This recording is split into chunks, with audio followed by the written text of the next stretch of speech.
पहला टॉपिक क्या आता है? वर्क क्या होता है बताएंगे कोई भी? पहले तो किताब की रीडिंग लगानी चाहिए, लेकिन कोई बात नहीं। वर्क, अगर कोई ऑब्जेक्ट है हमारे पास, किसी ऑब्जेक्ट को एक प्लेस से दूसरे प्लेस तक डिस्प्लेस किया जाता है, इस ऑब्जेक्ट को बाय अप्लाइंग द फोर्स अगर इसको डिस्प्लेस करके यहाँ पर पहुँचा दिया जाता है, ठीक है ना, ये इसका प्लेस चेंज हो जाता है, तो इट मीन्स क्या हुआ? Work is done. By applying the force on any object displaced from one place to another place, then the work is done. तो क्या होगा? Work is said to be done when an object displaced from one place to another place. Clear है ना? तो work equal to क्या हुआ? Work equal to क्या हुआ?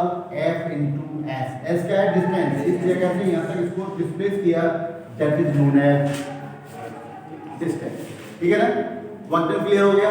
इसकी यूनिट क्या हो जाएगी? फोर्स की यूनिट क्या होती है? न्यूटन। इसकी यूनिट क्या होती है? मीटर। न्यूटन मीटर या इसे कहते हैं जूल। न्यूटन मीटर या क्या होती है? जूल इसकी यूनिट होती है। यही होती है ना? जूल। अब आती है 1 जूल। 1 जूल क्या होती है?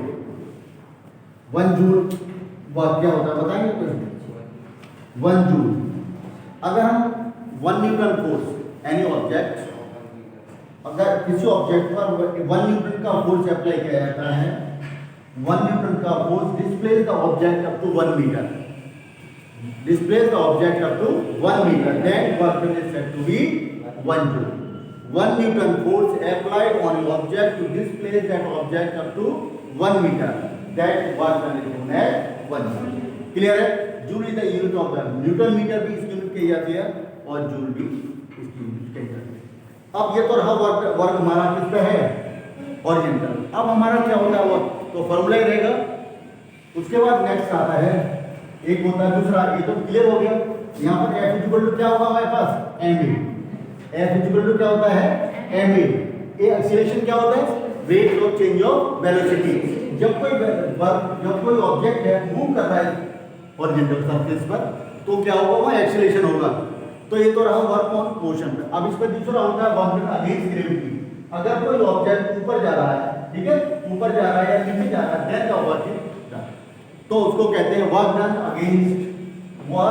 Against gravity. Against gravity. Gravity क्या होता है?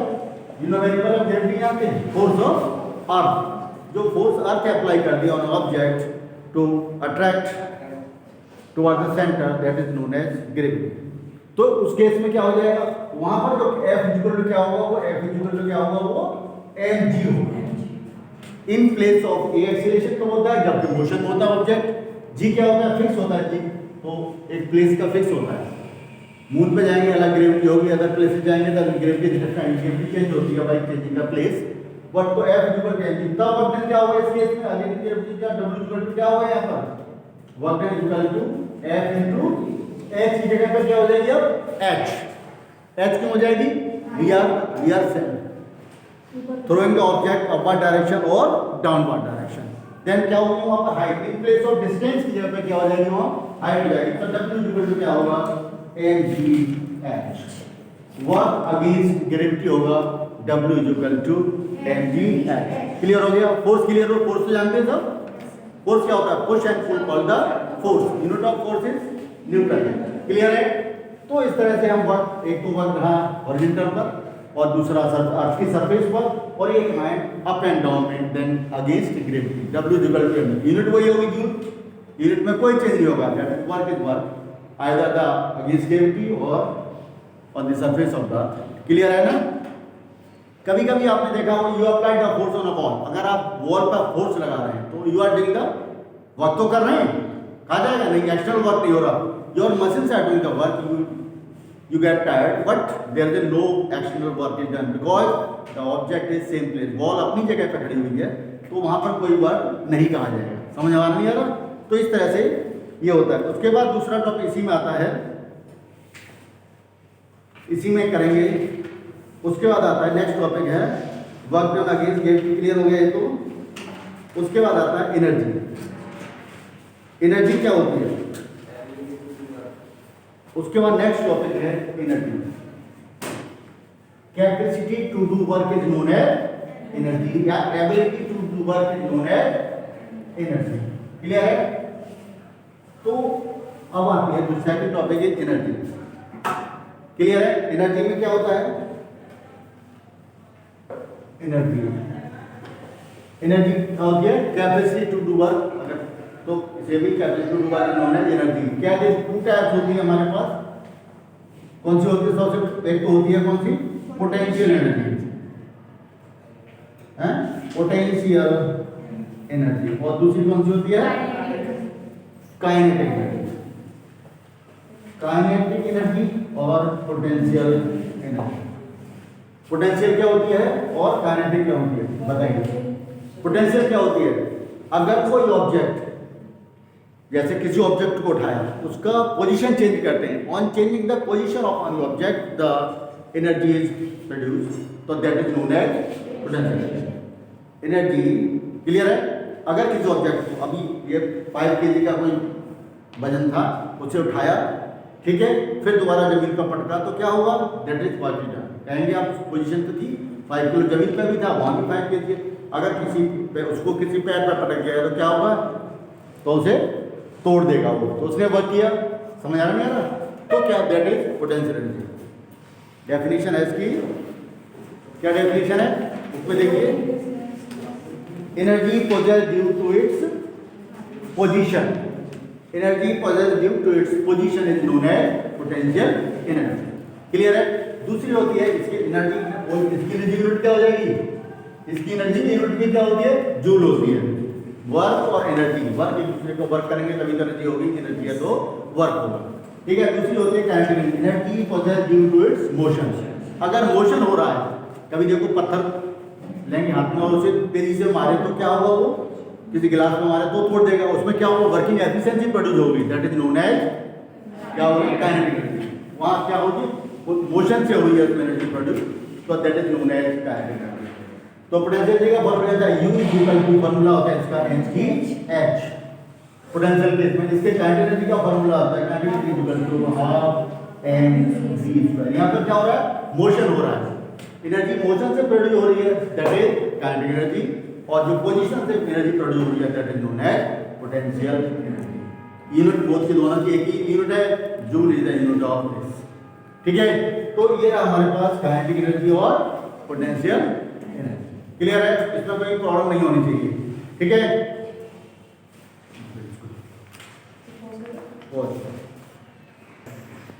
ठीक है, तो ये इसका क्वेश्चन है कोई।